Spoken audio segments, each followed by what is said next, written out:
Why call in my loan just to lend it back out to risky poor people? No offense. So you can. Now, before we dive in, just a quick reminder. This video is for informational and entertainment purposes only, and should not be considered financial advice. Our full disclaimer is shown here and on our website. Hello everyone, and welcome to another episode of us reacting to TikToks. So today we're going to be covering two main topics. The first one is going to be related to employment-related activities such as getting hired or really great interview questions. The next one's going to be more related to retirement items such as, hey, do I have enough money saved up? Or how do people who are rich keep being rich? So let's dive right into some videos and see what these content creators have to say about these amazing items. So our first content creator is Wes Advisor. Let's see what he has to say about saving and utilizing the most you can to actually get to your goals. If you ain't got $5,000 saved, your finances is on E. Boy, you ain't got no gas in the tank, boy. Let one thing happen, it's over. It's done. So I want you guys to know 8 out of 10 of you watching right now do not have $5,000. And that is unacceptable if you want to be financially free, independent in the future. You need to start saving. How do you start doing that? Well, here's what you need to do. Pay yourself first. Every paycheck, you're going to set aside a certain amount of money. It might be $100 per pay period, maybe $150, depending on what you can do. Start with $50. Cut down on unnecessary expenses. You have to do that so you can have some money saved. Because look, what if something happens to the car? You permanently out of a car temporarily? What? So you need money saved. So step 1, $400 saved. Step 2, $1,000 saved. Step 3, $5,000 saved. Let me know your comments below. Do I make sense? Talk to me. God bless. So let's talk through some of the items that he just mentioned. It is 100% correct. In most cases, there are 80 to 90% of people out there who actually don't even have enough money to actually, have a $500 saved up for like any kinds of emergency. Which, in essence, most people are either living paycheck to paycheck or have a lot more debt than income what they bring in. Now, what can you do to actually get to what you need to get to? The first thing is, of course, what he's mentioning is going the baby step route, which is essentially every week maybe save $20, maybe save $30, or even $10 a week. Just getting into the habit of saving something is the first step to actually saving towards your success. The second component that he mentioned is that what if something does come up? This is what usually an emergency fund is for. Emergency fund usually is 3 to 6 months of your paycheck. Most cases nowadays, 6 months, if expenses would be better, but you start with slowly but surely. Because essentially, if something were to occur, such as if you have a house, for example, and something comes up, like maybe your pipe bursts, maybe you have your washing machine breaks down, all of these items would be considered emergencies that could impact your life. And if you don't have something saved up, then you're pretty much out of luck. Now, what you need to do is make sure that, first of all, just like you mentioned, cut some of your expenses. The other way is to see if there's any alternative income sources you can also be getting, such as, a side gig.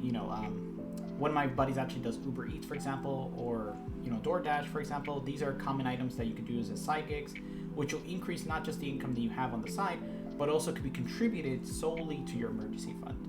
So hopefully this was helpful, and let's move on to the next creator. So this next creator is called Generic Cart Dad. Let's see what he has to say about, how do the rich keep staying rich? I understand how billionaires avoid paying taxes. Loans. You keep saying that, but how do you pay the loans back? I don't. What do you do when you run out of money? I get another loan. I don't get it. I think that most people understand at this point that I don't really make a big salary. I own parts of companies. The banks are more than happy to use that as collateral to lend me real money. What do you use for the down payment? Oh, gross. No, I don't do that. You see, poor people well, what's your net worth? Oh, I don't, way less than $1 million. Oh, okay, so you borrow money that you don't have. I have the money. It's just locked up in equity. I don't do down payments. And as long as the loan is still earning interest, the bank doesn't really need their money back. But if you never actually pay them, isn't it just pretend? Oh, it's sweet, fractional reserve banking would kill you. How do banks make money? By lending it out. Why call in my loan just to lend it back out to risky poor people? No offense. See, you can just borrow billions until you're dead, as long as my net worth keeps going up.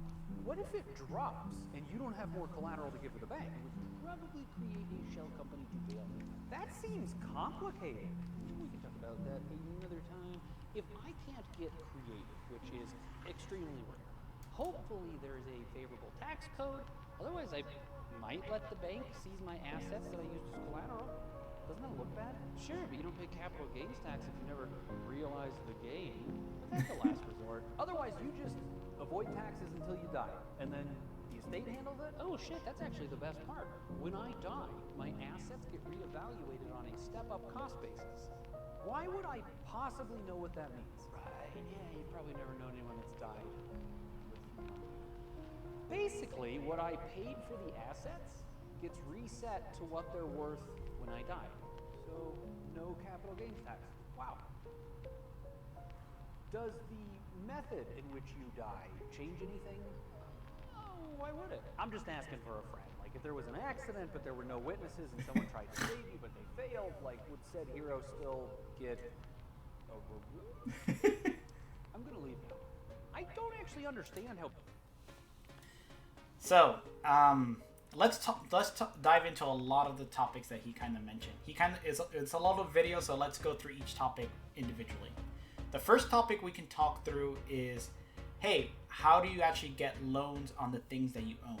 So a lot of times people ask, like, how does Elon Musk, for example, get loans on what he owns? When and essentially, he doesn't, he does make a salary, of course, but he doesn't actually use his salary. In most cases, his salary is used to actually invest back into his company or to invest in other agendas, other items that he's looking for. Now, what he actually uses to get loans in most cases will be the stocks that he owns at his various companies. So all of these stocks have a value assigned to them, of course, by the stock exchange. And banks will see, okay, so if we look at 20% of the stocks that Elon Musk owns, it's worth this. So we'll loan this much to Elon Musk. Elon Musk will then use that money to actually reinvest it back into the company and continue to actually grow the level of the stock that he already has. So that's why the Tesla stock is so high in price. And the only thing that most of these companies have to pay back is the interest. Usually the principal is on a revolver, and you usually don't have to pay back the principal until the set period of time. And once you actually do have to pay back that loan, then what they usually do, just like you mentioned in the video, is they'll just take another loan to pay back the principal of that other loan, and then just reset it once again. So it's kind of like recycling money over and over again, building up your assets, and essentially never paying tax, because in essence you never really sold the stock, you just took a loan against the stock. So that's not a capitalizable, action. So that's the first component. The second piece that he mentioned was step up in basis. So step up in basis, what that means for tax purposes is, let's say I bought an asset for $100,000, but 30 years later, this asset is now worth $1.5 million. In this case, you actually don't pay taxes on the $1.4 million that it appreciated. Once you actually pass off the asset to the beneficiary, the beneficiary actually gets something called a step up base, which basically means that the new base is not $100,000, it's $1.5 million. So only gains above the $1.5 million will be taxed. So essentially, no tax will also be asserted on these assets that are left to your beneficiaries as well. So overall, there is a lot of things out there that will cause people to see, like, why people who are rich continue to get rich is because they are able to utilize the system the best in order to, get the most gains out there. Now, I think we'll leave it there for now for this piece, and let's move on to the next creator. Hello everyone, my name is Anthony and I'm the host of the Log Sanctuary. I hope you've been enjoying our content so far, and if you have, please feel free to like and subscribe. Also, we have our website up here, and we also have some socials down here, and as always, leave your comments down below. So this next creator is career coach Ryan. Let's see what he has to say about interview questions. We went with someone who was a better fit. Translation, you didn't sell yourself as the best choice. And here's how to fix this. Before leaving the interview, ask this question. Do you have any hesitations in hiring me as a candidate for this position? Why you're going to do this? Number one, it gives you one last chance to address any concerns they have. Number two, it forces hiring managers to tell you what they're actually thinking. And number three, it shows confidence, which they're gonna remember. Have you ever heard the line, we went with someone who was a... So yeah, I think this is a great question to ask. And the reason for that is because a lot of people will actually be afraid to ask this kind of question. So when you get the rejection, letter saying like, hey, we went with someone else, the key question that you should be asking yourself is, why did they go with someone else? And a lot of people don't know how to answer that question, because even when you reach out to the recruiter, you reach out to the employer, most I would say 9 times out of 10, they're not going to tell you why. So the key moment that you can actually ask, like, hey, is there a reason you probably wouldn't go with me? And then you get the honest feedback right then and there, because you kind of, I know it sounds terrible to say, but you kind of held them hostage. Then that's the key moment that you can use these answers to not just potentially get you the job, but even if you don't get the job, you can at least utilize this learning experience when you actually interview for your next position. Because then you'll avoid the pitfalls that you did in this interview and utilize those items in your next interview. So this is a key question that you should definitely ask yourself. Oh, well, of course, ask the employer. But of course, the other thing is, if you feel like, you are a shoo-in, make sure to ask key questions such as like, hey, if I were to get into the role, what is the 30, 60, 90-day plan that you guys have for me? The second thing is, what are some key projects that you guys feel that I should work on? And then the third thing you could also ask is, what do you enjoy about the company, and what are some items in the company that you feel keep you there anchored and help you continue to be part of this company? These are some additional questions you can ask if you feel that you're definitely shooing for the position, or if you really just genuinely want to learn more about the company. So let's move on to our next video. Here's another interview-based question, and this one is from Daniels Eiley. So let's see what he has to say about additional interview questions that can help you land your next gig. Should you say if a hiring manager asks you, what is the minimum salary you're willing to accept for this position? I'm going to give you a clever way to answer this question, and this is the only way you should answer it. You should say, I know the range for this position, and I am not interested in being at the low end of the range. That's it. Don't say anything else. If you need a free review of your resume, email me now. What should you... All right, so I've actually never actually done this myself, but it does make a lot of sense. Usually when you get a job posting, it has a minimum and a maximum range. So essentially the minimum range will usually pretty low. Sometimes I've seen some crazy ranges. I've seen like 120,000 to like 196,000. I've seen some ranges like from 120,000 to like 400,000. There's a lot of crazy ranges out there. But the two key things that you should be researching is, what is a typical average pay for this kind of position? And the second thing is, hey, if the low end is nowhere near what you're looking for, definitely say that outright and say, hey, the lower range is not what I'm looking for. However, contrary to what many believe, usually it's better to actually go with the mid-range route. So essentially, if the range was 120,000 to 175,000, maybe going to like 150 would actually make it more enticing for people to actually give you like, hey, this person is not going for the highest range, the 175, but they're going for like 150, which I think is acceptable. In most cases, that will land you the job and will make it a lot more easier for hiring managers to actually, begin the process. So these are my honest opinions on this puppy, and let's move on to the next video. So this next video is from Attorney Ryan. Let's see what he has to say about HR related questions, especially related to, if you ever decide to leave your job. This is going to be very important. Keeps happening, and HR lies about this all the time, so I want to set the record straight. Hi, I'm a workers' rights lawyer. I help people when they're retaliated against for taking FMLA leave. There is no specific paperwork that you're required to fill out if you need FMLA. Now, the company can have some of their own forms. The Department of Labor has sample forms they could use. That's fine. But one of the illegal things companies will do is they try to bury you in mountains of paperwork, and they constantly demand more and more information, more and more private medical information, tell you that your paperwork's messed up. This is interference. What they're trying to do is create a system that's so confusing and unpleasant that you just quit instead of taking that leap. And it is absolutely intentional. Don't believe it's not for a minute. Here's the facts.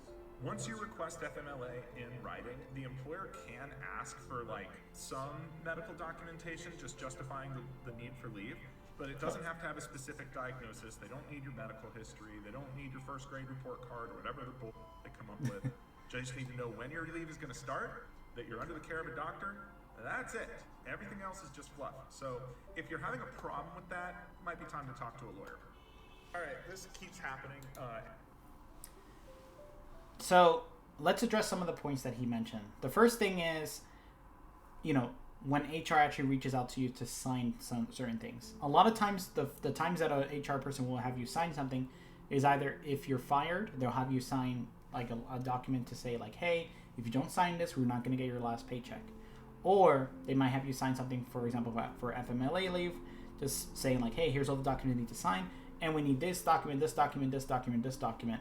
And the main reason for that is because FMLA leave, usually in most cases, will cost the employer money, similar to like severance and other items like that, and they want to avoid paying this out. And the way they avoid paying this out is by delaying the process and making it more difficult for you to actually get your FMLA leave or your severance pay or whatever it is they're trying to pay you. Any way they can minimize the cost of the company is what their prerogative is. The HR in most cases, as many people want to believe, is for the employee, but in most cases, it's actually more for the employer. It's in the employer's best interest to make sure that HR minimizes the amount of costs, whether it was onboard an employee or when an employee leaves. This is the main reason that HR exists, and this is the reason why, of course, many of us have these kinds of things like additional paperwork and just a kind of a mess when you have HR-related items. So the first thing you should do if you feel like things are unjust, definitely seek out legal counsel. See what are your tools you can utilize before you sign any documents or sign anything that may cause you to leave your employer or, God forbid, make you quit your employer. Make sure that you actually have everything, all your I's dotted and your T's crossed, because you never know. You might be missing on a lot of funds that could have gone to your pocket. So, this will conclude our React to TikTok episode 11. I hope everyone out there has a blessed day, and adios. Keep doing what you're doing. You're doing an amazing job, and I'm wishing everyone out there all the best. All right, until next time, adios.